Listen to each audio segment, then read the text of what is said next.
Hello everybody, this is the first SIMI meeting of 2015. Happy New Year to you all.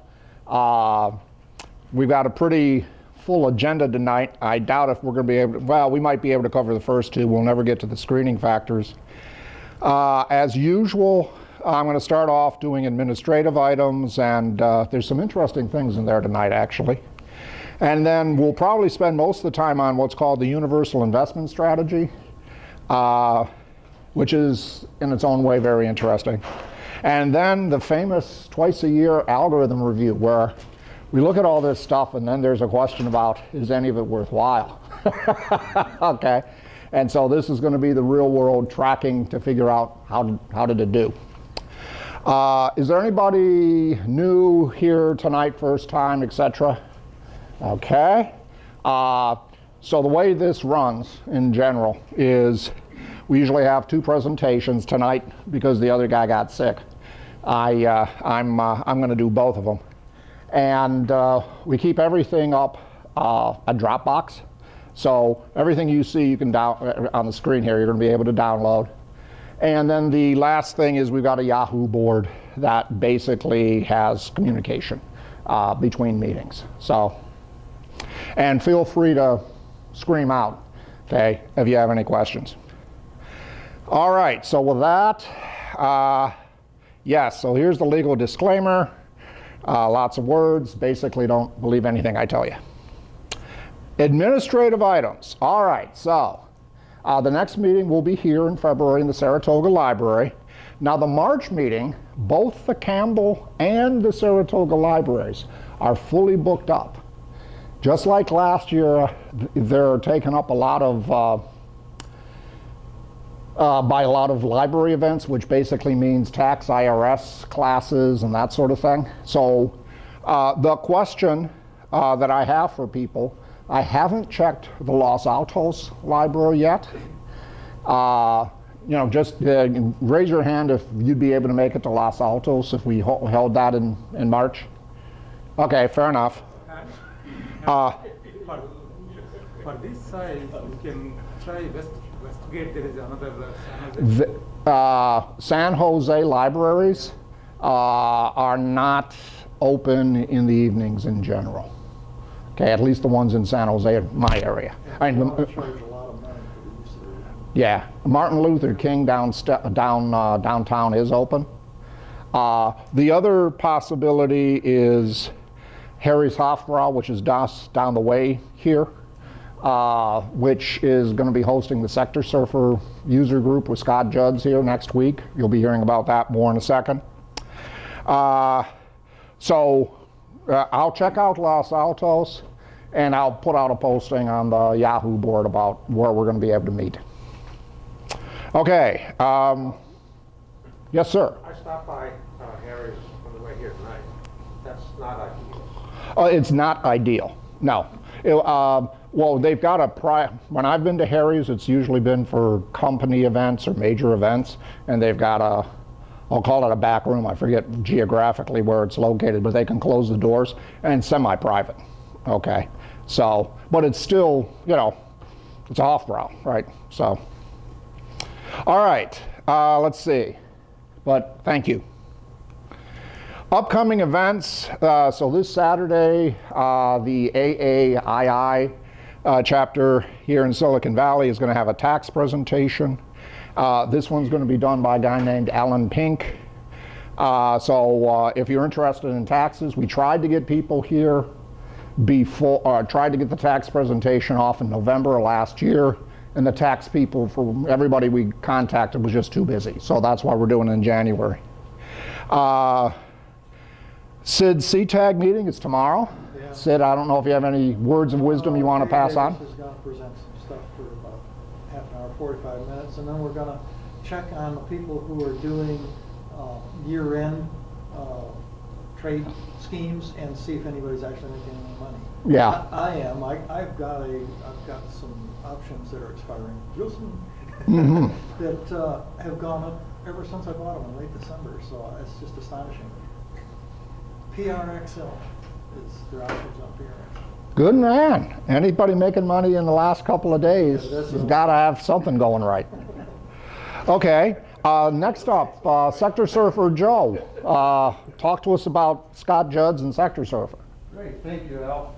Good evening, everyone. Our first Sector Surfer meeting, the users group meeting, will be next week. We're going to have it on Thursday, not Wednesday. The reason being is because Scott and his technical expert, Jim Kamash, are going to give a presentation at AAII San Francisco, which I understand is in the Berkeley area. They're going to do that on Saturday. So they said they could come in on Thursday of next week. They have some work to do on Friday, and then they'll do the AAII on Saturday. So we're going to meet at the Harry's Hofbrau. We do have the back room, and it can be closed, and it's a big room. It's private. Now, looking at this group here today, I don't see very many senior citizens. You all look pretty young compared to me. But if you're a senior citizen, they do have a special, a very reasonable price, a nice meat, entree, couple sides, dessert, a drink, for around $10 or $12, something like that. It's a good deal. We'll be in the back room. They do have a full bar. We don't want you to drink too much before the meeting. We don't want you to go to sleep. I know some of you guys drink. Okay, so that's next week. Now, I don't know if you noticed or not, there are already 11 meetings scheduled in Silicon Valley for traders and investors. So one of the most highly requested types of information that has been put on Investors Help now are a listing of all the 11 meetings, and I have a couple more coming up later in January. So I'm going to pass this around. That way you'll know if you want to go to options meeting. We have a real good options meeting coming up on Thursday. Cindy Faber from Thinkorswim is going to be here. We have our CTAG meeting tomorrow. So there's 11 meetings. You can literally spend every day, every hour almost of every day getting smarter, making more money in the financial markets. All you have to do to get this information, of course, is to sign up for free at investorshelp.net. Also, I'm going to pass around, we have a sheet here. I've tried to simplify it in Investors Help so you can pick out exactly what's of interest to you, whether it's options, whether it's coming events, what's new and improved, whether you're a novice trader. We don't have any novice traders here, I know that. But there are novice traders somewhere out there in the heather. Videos will be free from this meeting tonight, and they'll be posted under this little block here, which is the sector, Silicon, no, it's the CIMI, right? I go to so many meetings, I get confused. I see a lot of the same faces all the meetings too. But anyway, the videos will be free from tonight, assuming everything works properly. You can check it out for free. So I'm going to pass these around, like them back. If you have any questions about Sector Server, about life in general, just ask me after the meeting. Thanks, Al. Thank you. So Joe has done his normal great job of covering the next couple of items. So other than saying, Peter, do you want to say anything about your presentation up in San Francisco on Saturday? Only that I'm hoping it's more of a seminar. In other words, Scott's likely to say one thing and I may say something that's somewhat different, which hopefully will stimulate some discussion. Okay. So we're going to have a fist fight on Saturday up in San Francisco. So feel free to join in. Okay, very good.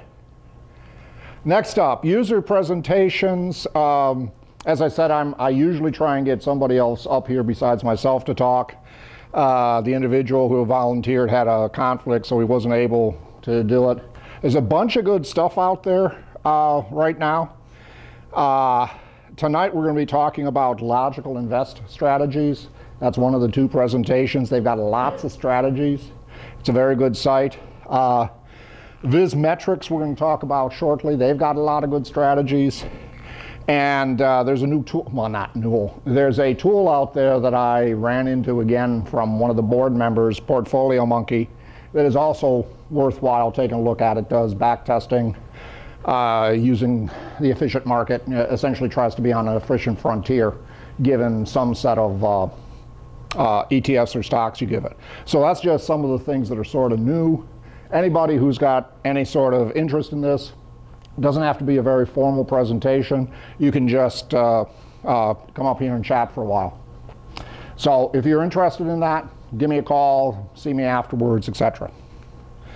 As I mentioned earlier, we drive the group. All the presentations are up on Dropbox, and the group is driven off the Yahoo board.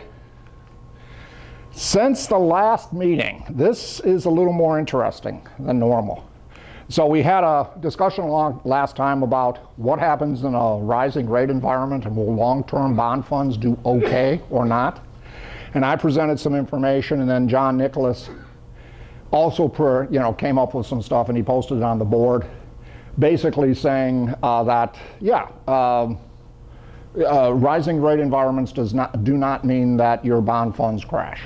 Okay, and you can go back and look at the 60s and the 70s to see what happened then. Okay, when we went from 3% to 17%. I believe CC gave us an update on the Financial Control Observatory, which was an update from what we talked about in December.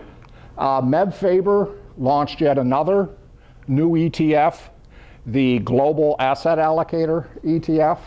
So those of you who are interested in MEB and that sort of investing scheme, that information's out there. One set of articles I passed along, which was sort of interesting, comes from AQR. And what they did is they were talking about the efficient market and, efficient frontier, and does this stuff really work, and over what time frame? And it was a very interesting article because they cut up the last 45 years into 5-year segments. And on each 5-year segment, boy, it didn't look like anything worked. Okay, it looked like the EMH was just completely idiotic. Over the 45-year time period, it was virtually identical to theory. Okay, so the whole point here was, gosh, yes, it does work, but not in 5-year periods. So I've already talked a little bit about Portfolio Monkey. I back tested, I think you can put 10 or 15 portfolios at Portfolio Monkey and do back testing. This is a free tool, okay, so you don't have to sign up for anything. Do have to register. And I put in, as I said, the maximum number of portfolios. You can back test on a monthly basis. They have that built into the tool. The only problem is you can only back test for 5 years. Well, 5 years basically says, hey, you missed the 2008, 2009 bear market at this point. So it's an interesting tool, but right now it's got a limitation. If they did 10 years, it would be great, okay, but I'm not sure they can do that. Also, just in case you wonder, if you do a 25 stock algorithm and try and back test it every month for the last 5 years, it does blow up. Okay, so you don't, it's not bulletproof. On the other hand, it's got best price, it's free, so you may want to take a look at it. Next up, F squared. So F squared is the, I'll call it hedge fund advisory fund or house that essentially got their hand slapped because they put out back testing results that were too optimistic, and they got their hand slapped to the tune of $35 million, okay, which is a pretty big fine as far as SEC fines go. On the other hand, since they run a couple of $1 billion, one can say 35 mil, yeah, it's real money, but it's not that real money, okay. Second item I will tell you about F squared, and this is because I happen to own mutual funds that implement this algorithm, so I know exactly how it's been performing, and you'll see that tonight. And it hasn't been performing all that well since certainly in December, maybe November as well, okay? So unsure what's going on there. Next up, Logical Invest. We're going to be talking more about that, so I kind of skip over that. Next thing is also very interesting. So folio investing, and again, you can go there for free. You don't have to have an account, okay, to do this. If you go to folio investing, they've come up with 3 new folios where you can see all the holdings in them, okay?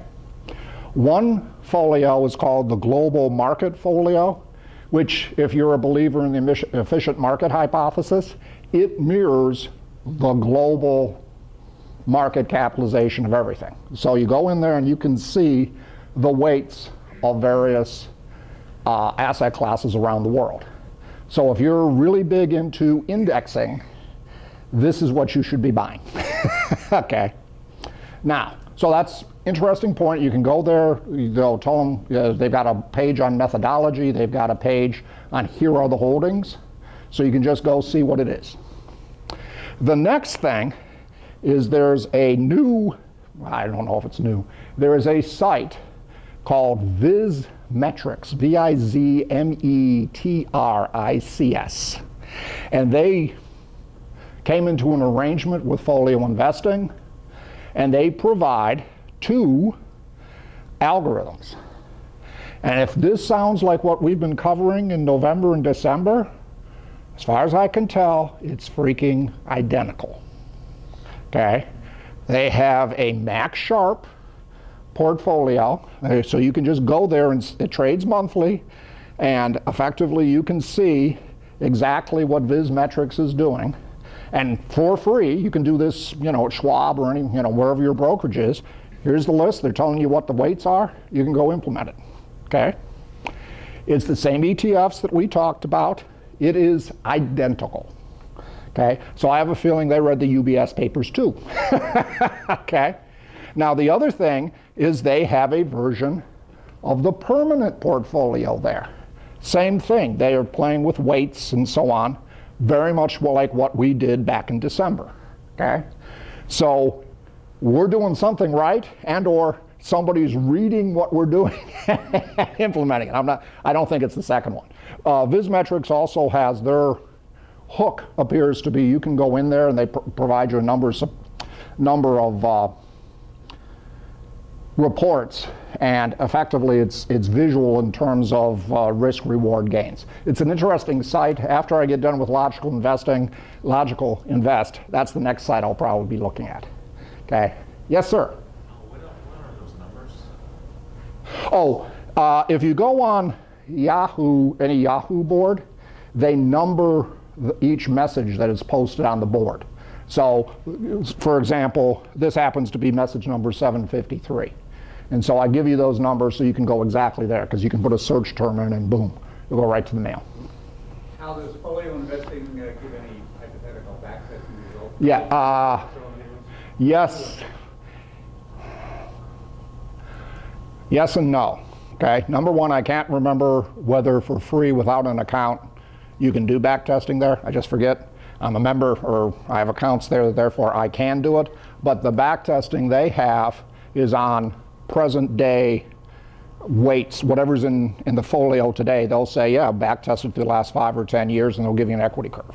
Okay, but they rely on whoever's providing the algorithm to provide you the historical curve. Okay, in this case, Zmyslowski. Okay. For those of you who haven't looked at folio investing, they do have a bunch of these sort of reports from Zacks, for example.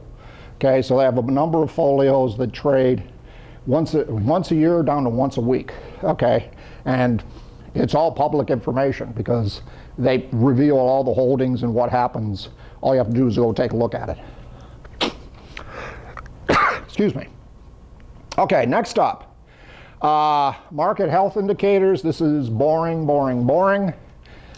Essentially, all the market timers are saying, yes, you should be long. The 200-day in the SPY, the Storm Guard, new high, new low, volatility. They're all saying long, long, long, long, long, despite the last 2 days. Pay no attention to the last couple of days. More of the economic stuff, TED spread. We're nowhere near a credit crunch. In terms of the spread between Eurobonds and T-bills. Unemployment, this is a recession indicator that tells you that somewhere between 5 and 20 months away we might have a recession. ECRI is a famous economic cycle research institute. That's what ECRI stands for. They're a relatively famous site for doing economic forecasts. They think we're starting to head into a recession. Now, they have a horrible track record since about 2007 on predicting this. So take this with a large grain of salt. The Fed, on the other hand, basically says there's nothing coming up in terms of recession from an economic viewpoint. So this is, with the possible exception of ECRI, this chart has been true for 2 years. Long. Okay? All right, next up, universal investment